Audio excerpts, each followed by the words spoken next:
Welcome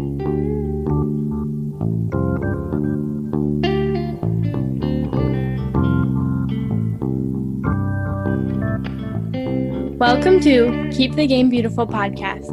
Each week, I highlight incredible people who are doing amazing things in soccer, the beautiful game. I'm Anna Turi, your host. Thank you for listening. In today's episode, I talked to Ross Moffat of Iowa Soccer. I appreciate that Ross took the time to talk to me because this is a very busy time for him as State Cup is happening in Iowa. He has done a lot to help the growth of soccer in Iowa. One of the things Ross talks about is United Soccer Coaches Convention and how that was a great experience for him. Just a reminder, we will be at Podcast Route in Baltimore. I can't wait to meet some more amazing people and learn amazing things. Again, I am still a little sick. My voice is a little stuffy and you may hear me cough in the background just a few times. Thank you for bearing through my not-so-nice voice once again. Enjoy today's episode. This week, I'm joined by Ross Moffat. Ross represented Scotland as a U14 and U15 national team player.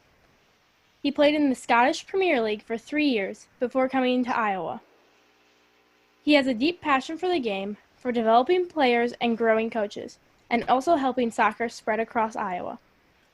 Today, Ross works for Iowa Soccer on many player development initiatives, most notably the ODP program. I was wondering if you would start by taking a few minutes and sharing your soccer story with us or anything I missed in my introduction. Yeah, absolutely. First of all, Anna, this is a really cool platform.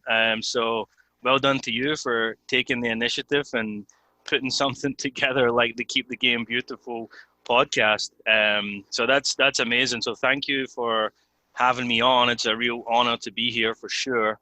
And yes, I'll give you a quick kind of background of how I ended up here in Iowa coaching. So yeah, like you mentioned, I was a passionate soccer player growing up and you know, had opportunities such as representing my country as a 14 and 15-year-old, and essentially you know, worked my way up to where I was able to play for a club named Kilmarnock, who, as you rightly said, are in the Scottish Premier League. However, by that time, when I should have been kind of breaking into the first team and you know, getting into that professional world, I just was a little bit short of the level required for that.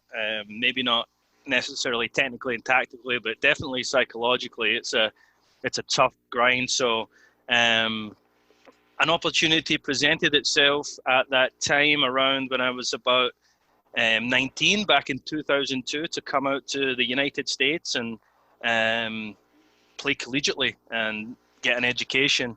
And so I took that opportunity. I ended up in Des Moines, Iowa at Grandview University and played there for 4 years, which was a fantastic experience. And at a time when I had maybe lost a little bit of confidence and fallen out of love a little bit with the game, Grandview gave me that opportunity to jump right back in. And that's probably why almost 20 years later, I'm still working in the game and as passionate and as in love with it as I am today. So I completed my time at Grandview, and I ended up at Drake University, and I was playing for the Des Moines Menace as well at the same time. So trying to extend the playing career as long as I could. So I played for the Menace until 2009, which was also fantastic, and they're doing some great things right now as they try and introduce USL Pro into Iowa. So that's exciting. And I ended up at Drake and did a master's degree there in counselling, and I was definitely on that counselling track and wanted to get into the world of mental health counselling as a profession. And I was coaching a lot during that time to help me pay for my schooling, essentially. But by the time 2.5 years went by and I graduated from Drake, I was deep into the world of coaching, and I had a change of heart, and I knew for sure that I wanted to build my life around soccer, my career in the game. And so I spent some time as a full-time coach at Johnston Urbandale Soccer Club. And then I spent some time as a full-time coach at West Des Moines. I was lucky enough to then take on the director role there at West Des Moines, which has now become Sporting Iowa. I was part of that transition and merger there. And about 13, 14 months ago, the opportunity to come in and work at a state level as the Director of Player Development came up at Iowa Soccer, which felt to me like a great opportunity to impact the game at an even broader level. It was too good an opportunity to miss. And so I took that. So yeah, like you said already, Anna, in your introduction, I'm currently working for the State Association. I do a lot of coach education and oversee the ODP program, amongst a bunch of other things that I do.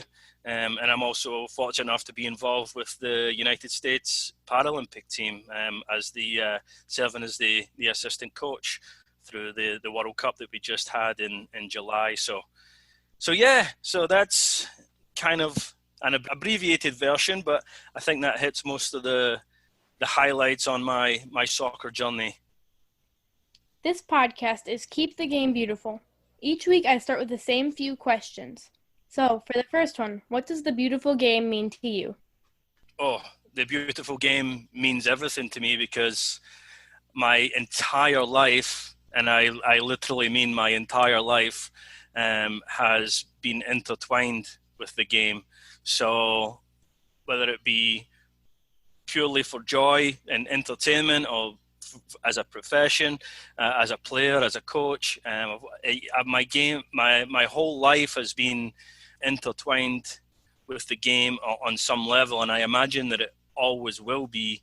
You know, I even see my little boy running around with a soccer ball at his feet now at 2 years old. So I may wear another hat as a soccer dad here coming up soon. And so, yeah, so the game means everything to me.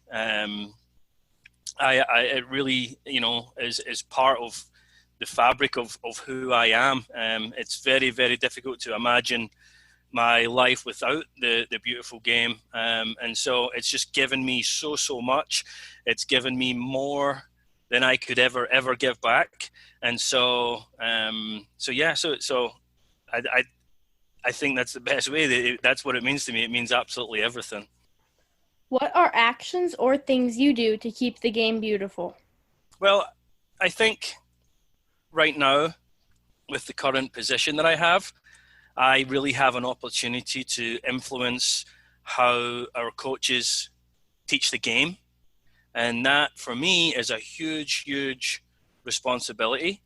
And so, for me, if I have the opportunity to impact adults, impact parents, impact coaches, to teach the game in a way that's enjoyable, that's effective, that's fun, that makes players want to come back, that helps to grow the game, I think that's a way that I can directly help to keep the game beautiful, if you will. So I'm very, very fortunate in the position that I have at Iowa Soccer, that I do have an opportunity to directly impact the experience of young players. And so we've still got a lot of work to do, for sure, but I'll be in here every day trying to figure out how we best do that. So I think that's one way that I directly can help to keep the game beautiful. But outside of that, I think it's also just understanding that we just never take the game for granted,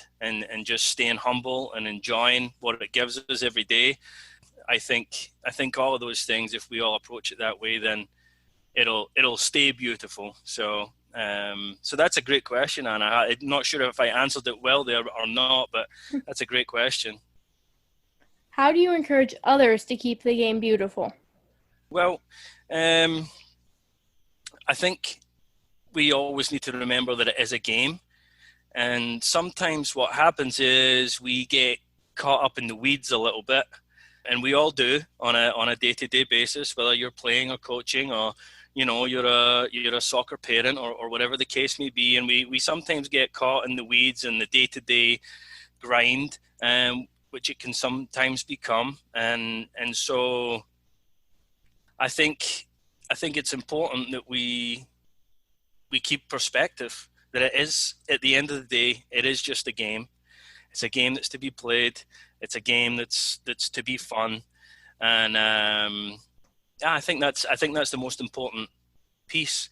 So, one, if I'm working with players, then I think there's a real opportunity to help them be great learners of the game, to be humble, to realize that it's a long-term process, to know that there's going to be bumps in the road and there's going to be setbacks. And so I think if you can help young players, if I can help young players to look at it as a long-term journey that's to be embraced, and that it's not going to be a smooth ride all the time, and actually that sometimes those little bumps are the best parts, because that's where you often learn the most. And so maybe that's one way that I can help others to keep the game beautiful. If it's adults that I'm not necessarily coaching, then helping them with how to approach their coaching sessions to make sure that they are putting the player first, and seeing the players not just as soccer players, but as human beings. And then designing practice sessions that are player-centered, that are fun, that encourage creativity, that allow for mistakes, and that ultimately are enjoyable and the players want to be involved in, so that they keep wanting to come back. I think maybe that's another way. That's a couple of ways that I might impact: one, the players, or two coaches, which really that's the two groups that I'm most involved with. But just generally, whether it be referees or soccer parents, or anybody that's somehow connected to the game, it's treating everybody with respect and understanding that everybody's having a different experience of the game, and that we're all learning and moving through things together. What was your experience like as a youth player? Who were some of your main inspirations in the game growing up? Okay, yeah, it's another great question. So my experience as a youth player was a lot different than what an experience might be for maybe a club type player in Iowa. So, I spent the first 19 years of my life in Scotland. So as a youth player, I was in Scotland. I see the facilities that we have here. I see the coach education that people get to enjoy. I see how the clubs are structured and organized, and it's amazing. It's fantastic. I didn't have anything like that. To be honest, I didn't even play on a grass field until I was 15, and at that point, you had to get to the cup final just so that you could play on the grass field. So in the city that I grew up in Glasgow, it was mostly kind of what we called red ash, like gravel type fields that we played on. And so, that was totally normal for me at the time, so I didn't think anything of it. But my experience as a youth player was a lot different. So it was hard. Everybody played. The level of play was very, very good. And as a 7, 8, 9, 10, 11-year-old, most of my soccer was played on the street or in the local parks, and that's really where I learned my trade. It wasn't because I had a great coach, or some of my coaches were definitely okay, but really where I developed as a soccer player was all the hours that I spent playing with my friends at the park or in the street. Which may sound crazy because here in the United States, rightly or wrongly, there's 4-year-olds that are on teams, and they just do their practice once a week, and then they have their game on a Saturday, and it's a completely different approach. I wasn't even on an organized team until I was 9, and I know so culturally, I guess my youth soccer experience was very different. I definitely don't think that it was better or worse. It was just very, very different. Although I do believe that the youth soccer players here in Iowa could definitely spend more time, out with their structured practices, knocking the ball against the wall or playing little pickup games with their friends. I think that would go a long, long way. Are there things that Scotland or U.S. soccer do better than each other? Do you find yourself picking the best from each system? Yes, I hope so. I hope so. And this is, I would never speak negatively towards Scotland because I think they've actually made a lot of progress, since I was a kid. I'm getting a little old now, Anna, unfortunately, but I think they've made a lot of progress in their developmental approach, since I was a kid. But so I think the thing that Scotland was doing a little better when I was growing up was that we were just all playing non-stop on the I'd get home from school, throw my bag in the door, and go out and play until the street lights came on. And when the street lights came on, that was when I was supposed to go home. So, I think that part is very difficult to replicate that in a structured environment. Although I know a lot of clubs around here try to do their best to integrate a kind of more of a street soccer feel or a pickup night or whatever the case may be. So I think we missed that kind of organic development a little bit in the United States, but at the same time, the United States definitely, the facilities are much better. Or they were much better, but at least when I was growing up, things are a little more organized. There's a lot more opportunity for everyone. Like I said before, I think the cultures are so different that it's difficult to say if one does something better than the other. What I do know is that the United States are trying very, very hard to find an approach that works in such a vast country with different demographics and different needs everywhere. So it's difficult. It's a little easier in a country like Scotland because there's only 5 million people, and the whole country isn't much bigger than Iowa. So you're never really having to travel that far. There's clubs everywhere. I mean, I grew up in Glasgow. There's plenty of teams and competition to play within a 30-mile radius, whereas here, we face things like people traveling hours on end in cars or even planes sometimes just to play one game. And so I think the challenge of the United States and coming together with an educational and philosophical approach is difficult because of just the vastness of the country. And I know the Federation are doing a lot of hard work to try and package things in a way that it works for everyone. But at the end of the day, it's always really the players that end up at the top of the pile are the players that put the work in on their own. So you can point fingers or analyze systems or approaches or facilities or coaching methods or whatever the case may be, but really the players that end up on top are the ones that put in the effort and put in the hours. There's not a magic formula out there, and I think when you look at the players that do end up making the grade or do make it to the higher levels, there's always a story of hard work and failures and perseverance behind those types of people. So things are very different, and there's bits and pieces that are better here or better in Scotland, but at the end of the day, I think it always going to come down to the individuals. How did you make the decision to play in the United States?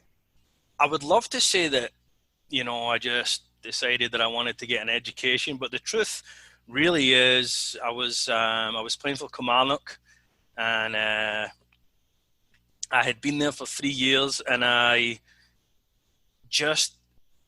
think my contract was coming up to an end, and I just could not. I was a good player, I was a good player coming through the ranks, and I was close to kind of carving out that professional career in Scotland, but it's very, very tough at the top, as they say, and I truthfully just didn't quite have what it took, and so I dropped down the leagues a little bit and looked for a different opportunity, and it's even tougher down there because you've got guys that are really just trying to survive and carve out a livelihood. So it's a very, very ruthless world, the professional world. I think sometimes you kind of, when you're on the outside looking in, you just see it as, oh, it's glamorous, they've got it so good. But it's very, very difficult when you're trying to break through, and it's a ruthless, ruthless world. And so I kind of toyed with that a little bit, but like I said, then the opportunities came up to come to the United States. And for me, I really needed something different at that time. I needed a different environment. I needed to almost get out of my comfort zone, and just change things up completely. I had always done quite well academically in school, so and in high school and things like that. And so I knew that I could handle the academic side of playing collegiately. Yeah, it was a bit of a leap of faith. I didn't really know what it was going to be like, but I thought, let's give it a go. And so, I packed my bag and got on the plane. And, sometimes in life, you just need to completely get out your comfort zone and do something new. And so it was a bit of a gamble, but I ended up at Grandview, and there was a lot of international guys there, and we had a very, very good team. And so right from day one, I had a bunch of friends, guys that I connected with that were like-minded, and it worked out for me. So yeah, and I enjoyed playing, and I enjoyed the academic side of things, and so that was a real joy for me. And I was fortunate that I managed to not only extend my education by eventually going on and doing my master's, but extending to the point where I had my entire life was spent in playing or coaching soccer, which I think in Scotland, had I had stayed there and tried to grind it out, I'm pretty sure I wouldn't even be involved with soccer at any real level right now. And so it was a bit of a roll of the dice, but I'm so thankful that I did it all those years ago. What do you think having a USL soccer team would mean for Iowa? A USL soccer team, yeah. Actually, we got an invite a couple of days ago to go into the Gateway, the new Gateway offices where the Menace operate out of, and meet with Tylee Nunick, who's the general manager of the Menace, but also the USL Pro. And so it was great to share that space. They're already trying to engage the Iowa Soccer Association and the club leaders with the local clubs. And so, I mean, for me to get a stadium in there, to get true professional soccer, I would be, on a personal level, don't want to speak for Iowa Soccer or anything else, but on a personal level, I just think that would be so exciting for the Des Moines community, for the Iowa community, and for definitely for the soccer community. If we can get the stadium downtown and get professional soccer, I can see that becoming a real hub and a real catalyst to grow the game, to allow our youth players to actually go and see professional soccer firsthand, see very high level soccer firsthand, see players that they want to strive to be like, and incentivize them to get the ball out and keep working hard. So the plans that they have for the USL Pro are very, very exciting, and I know that their goal is to engage the community and use this as an opportunity to really grow the game in Iowa. And the game's already growing here for sure, but to have that kind of pinnacle of the pathway, if you will, or a true kind of top end high level soccer that everyone can come together and enjoy together, it would be absolutely massive. So yeah, that's a very exciting announcement, and we're excited to support those guys to try and make that happen, because that could be massive for the soccer community here in Iowa. Why do you think there is such a strong growth in soccer in the Midwest right now? Great question. I don't know. I think there's a lot of children playing.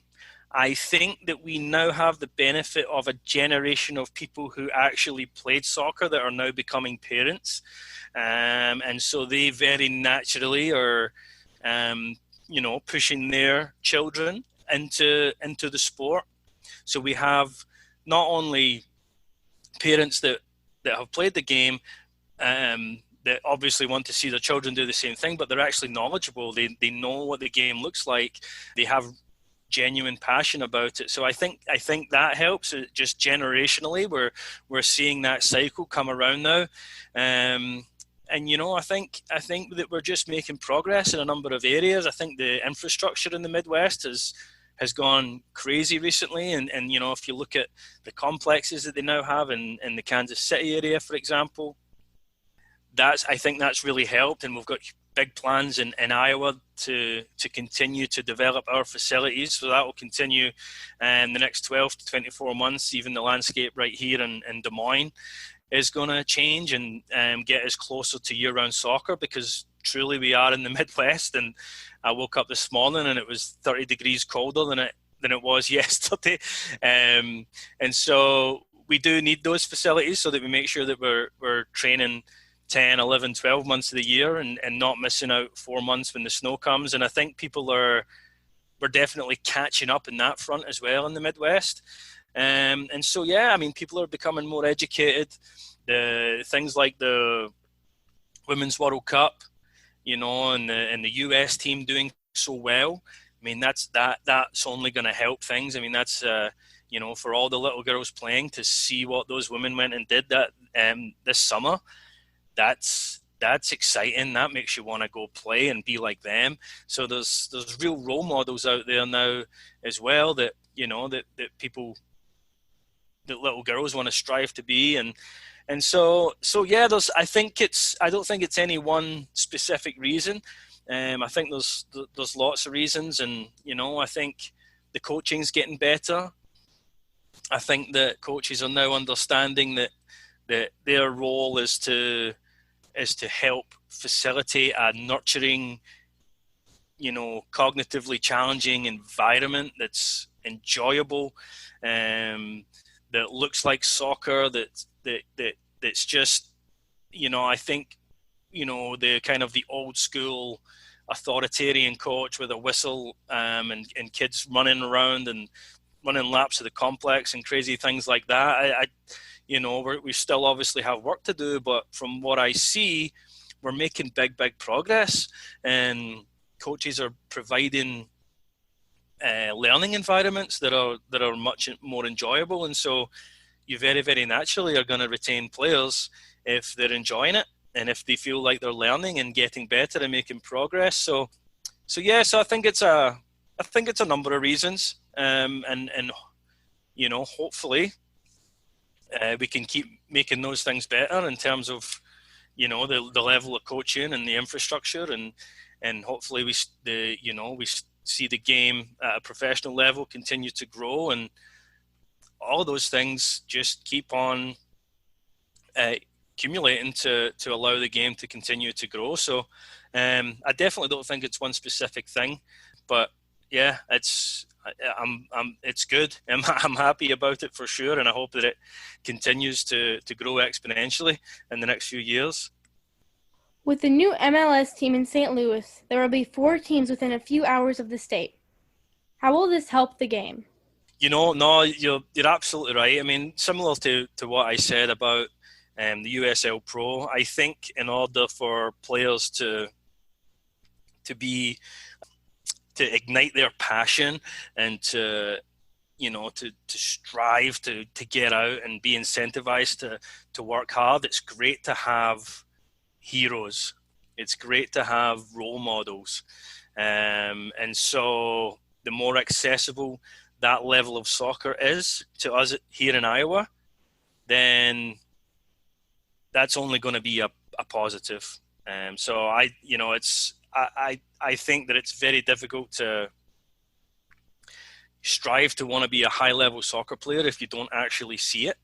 It's the same reason that I always encourage the players, hey, it's Saturday morning, get the TV on, get the games on. You know what you got to watch. You got to see what it looks like. If you don't see what it looks like, then it's very, very difficult to mimic that or replicate it or even strive towards it. So if we have MLS teams within that range, that it's pretty easy to even make a day trip and go watch MLS level of soccer. That's only going to be a positive in terms of how accelerated the development of our players is. And then to reiterate, if we have something as good as USL championship right here in Des Moines, same thing. That would be fantastic if Iowans didn't even need to leave Iowa in order to do that. So so I think you've got to, if you can see it, you can be it, right? I think is a nice way to encapsulate that. Could you talk a bit about ODP and what it means to Iowa and your goals for the program? Yeah, thank you, and that's a great question. So, I've been overseeing the ODP program for just over a year now. So that means that we're just entering basically the second cycle of my oversight. So in the first year, I did a lot of evaluating, did a lot of surveying of families. I did a lot of collaborating with club leaders across the state, because it's very important that the program is complementary to what those guys are doing and not, competing with those clubs. So I'm feeling really, really good as we enter the 2019-2020 cycle, because I've been able to do a lot of evaluating and address a lot of areas that maybe we felt were a little bit deficient, and improve those. So in terms of the goal of the program, from a developmental perspective, the goal is simply to develop intelligent soccer players. And so everything that we do on the training field within ODP is to basically foster a training environment that's intellectually challenging and player-centered. And so everything that we do is basically focused on, the goal is to develop the individual within a collective setting, because I don't think it's very difficult to develop a soccer player if you don't have the references of teammates, teammates, opponents, pressure, and all those sort of conditions that are always present in a game. So, but the goal is still to focus the individual players, but within that collective, realistic setting, so that when they return to their own club environment or their own high school environment, they're more armed with little tools and more empowered to be in there and be a more intelligent soccer player. So from a developmental approach, the goal is to be complementary to what the clubs are doing, and hopefully and we strive to develop the most intelligent soccer players we can through that game-based learning approach. The other layer, if you will, to ODP is identification.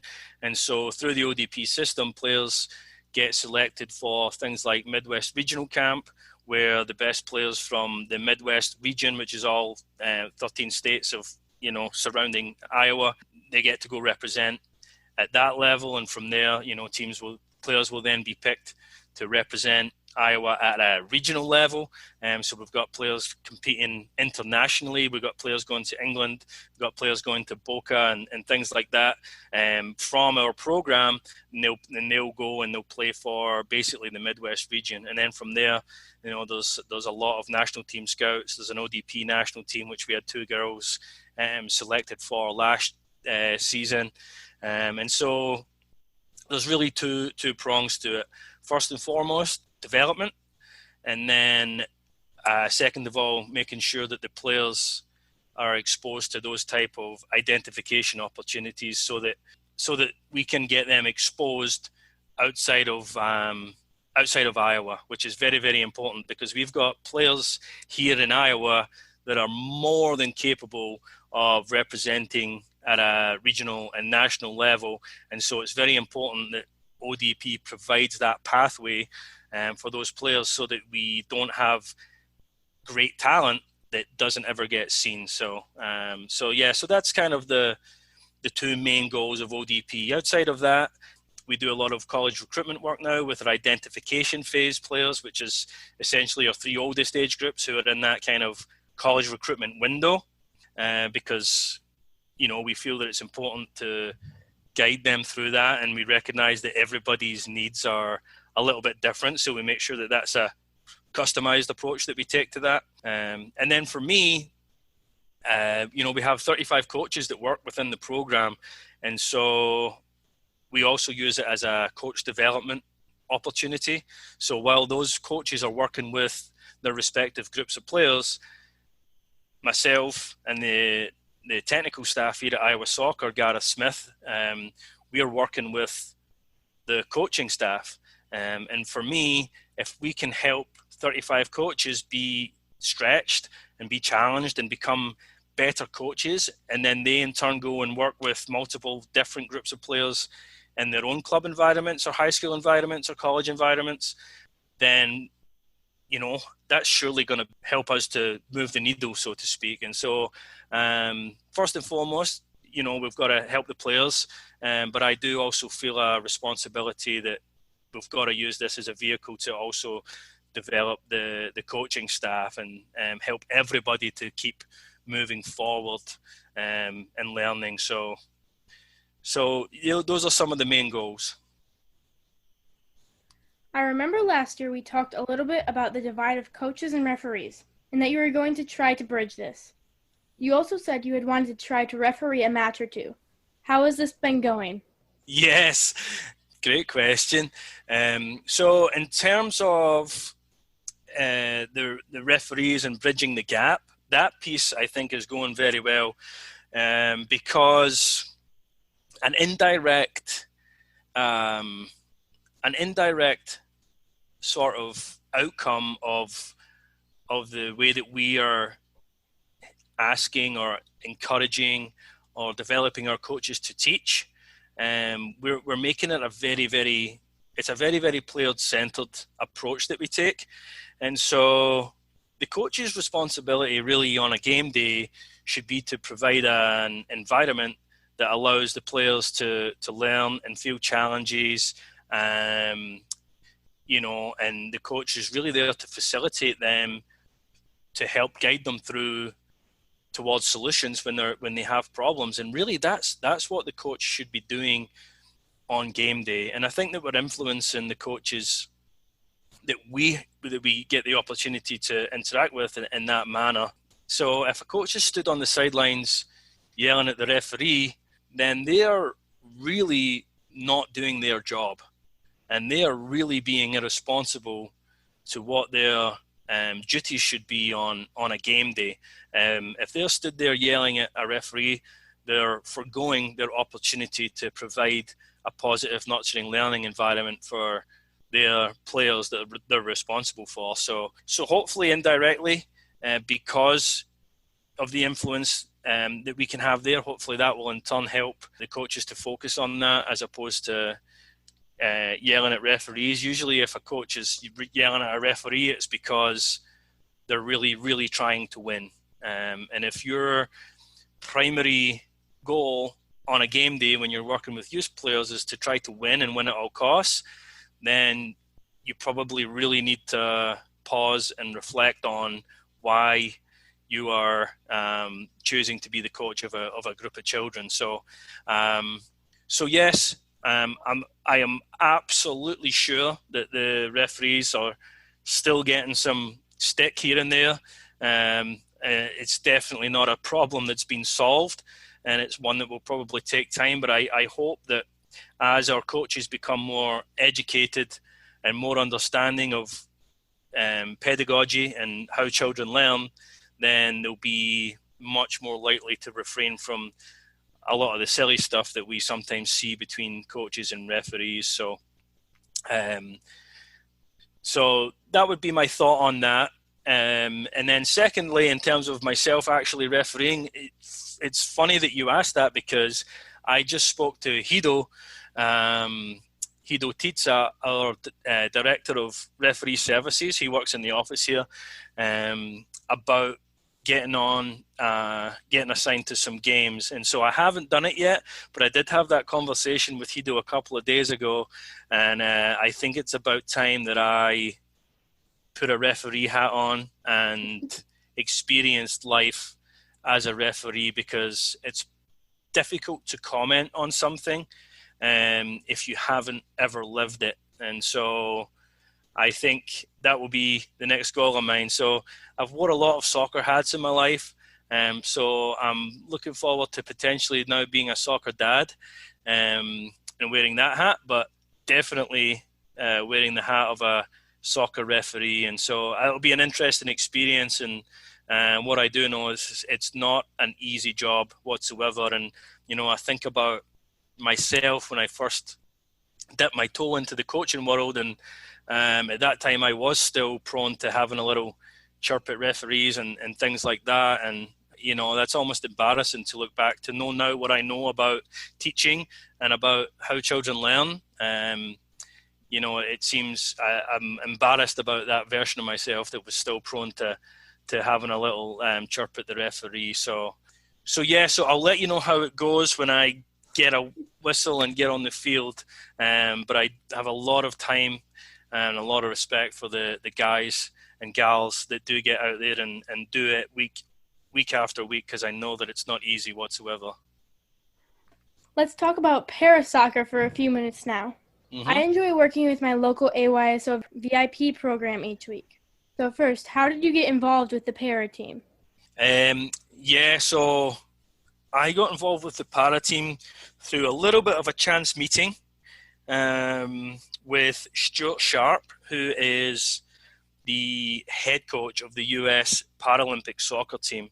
And so there's a big soccer convention that happens every year where they have thousands of coaches all convene in one space for learning and things like that. And I happened to connect with Stuart at one of those, and we had a kind of a brief conversation, and I asked, a lot of questions about, Paralympic soccer, because I just have a real passion to learn about any type of soccer that I can, and this was something that I didn't have a whole lot of experience in. So I probably annoyed Stuart a little bit and asked him, 1,000 questions about how it all worked. But that was my initial connection there, and then it was a few months later. Stuart gave me a call. He had done a little bit of digging on me, I think, and maybe asked some people, and he asked me to come in as a guest coach. So I went to Clemson University and came in as a guest coach, and it was I learned a lot in that week, and I was given the opportunity to work with the team, which was fantastic. And I thought, I didn't think too much of it after that, although it was a wonderful experience, and I didn't think too much of it. And then again, another few months passed, and Stuart gave me a call and basically said, the guys had enjoyed my style of coaching, and that I had seemed to kind of integrate into the camp quite well, and that they had a World Cup coming up in the summer, and would I like to come in for the next 3 camps, a couple of camps in Georgia and one in England at St George's Park. We'd like to come in for 3 camps and then travel with the team to the World Cup in Seville, Spain. And so you can imagine that my response was very simple, and I said, yeah, sign me up. I would absolutely love to do that. And so that's basically how I got involved, and I did the 3 camps with Stuart and the team, and then we went to the World Cup in July, which was an unbelievable experience again. And I'm just so humbled and thankful to to have had that chance to coach at that level. So it was fantastic. How did coaching alongside the para athletes help you as a coach?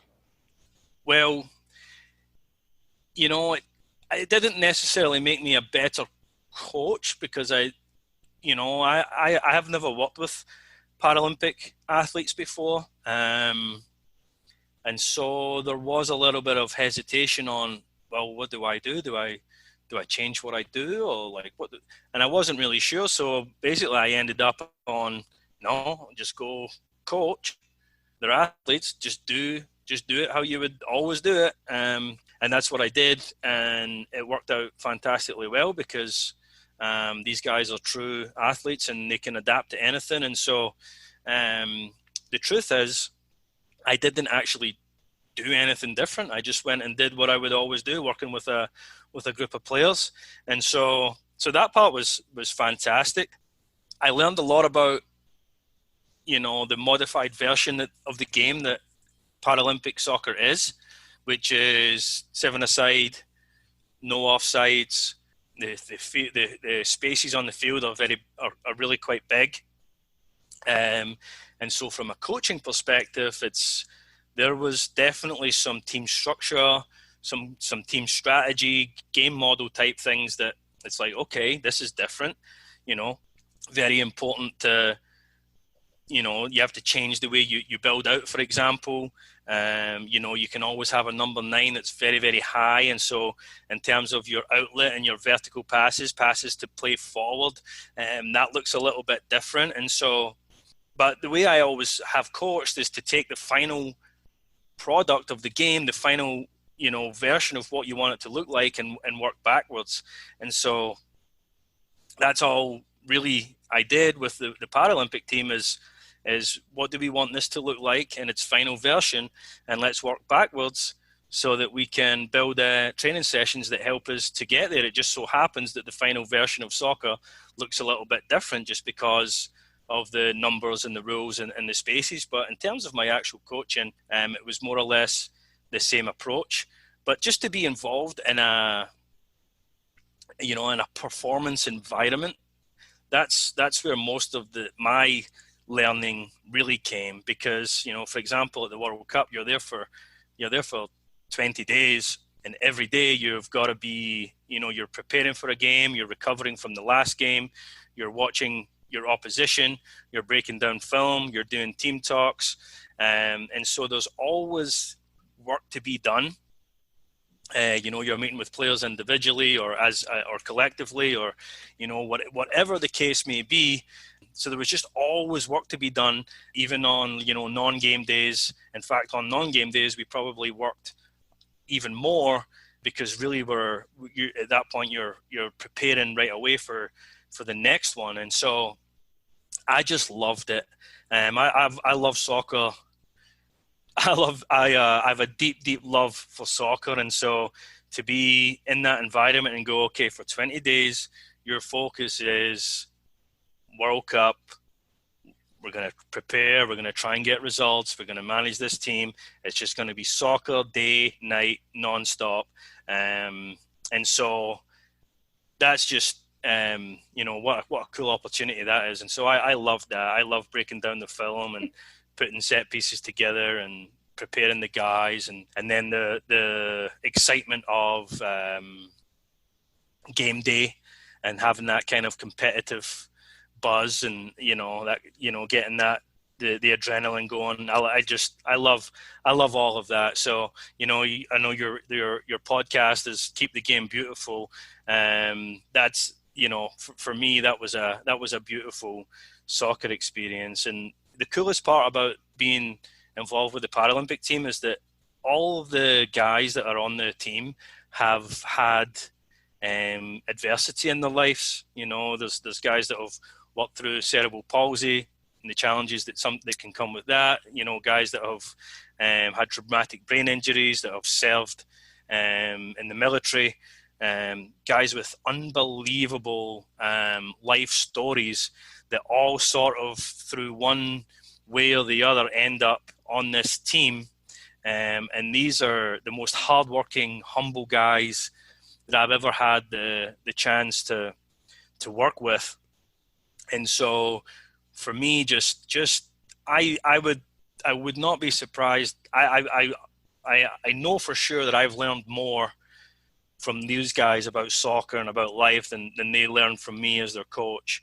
And so that for me is undoubtedly the coolest part about being involved with Paralympic soccer. And, those guys, to me, I mean, that's talk about keep the game beautiful. That's the beautiful stuff right there. So, a real privilege for me to be involved. For the last question, I want to thank Ross for taking the time to talk to me on Keep the Game Beautiful. Thank you for what you do to grow the sport and to create opportunities for athletes in Iowa and beyond. Now, for the last question, one I always end with. What do you hope people remember about your impact to soccer and the world? Oh, wow. So just to reiterate, I think something I said earlier is I know for sure that soccer has given me much, much more than I will ever be able to give back. So in terms of what will people remember, that's a great question. I think, I don't know. Maybe they won't even remember. Maybe they won't remember too much at all. I'm not sure. I hope that when it's all said and done, I hope that I'm remembered as somebody that always tried to find solutions and didn't try to keep pointing out problems. That's really all that I would want to be remembered for. I don't have a list of accolades or certain things that I would want to be remembered for. But if I'm remembered as part of the solution and part of keeping the game beautiful, I would take that in a heartbeat. Thank you so much for talking to me today, Ross. I had a great time. Anna, this is amazing. I'm really, really proud and happy to see someone in Iowa, a young person in Iowa, providing this sort of platform and doing it in such a positive way. So keep up the great work and keep doing what you're doing with your playing and your refereeing and your podcasting and everything else that you do to help keep the game beautiful on a daily basis. It's really, really cool. So I'm very proud to have been a guest on your show. Thank you so much.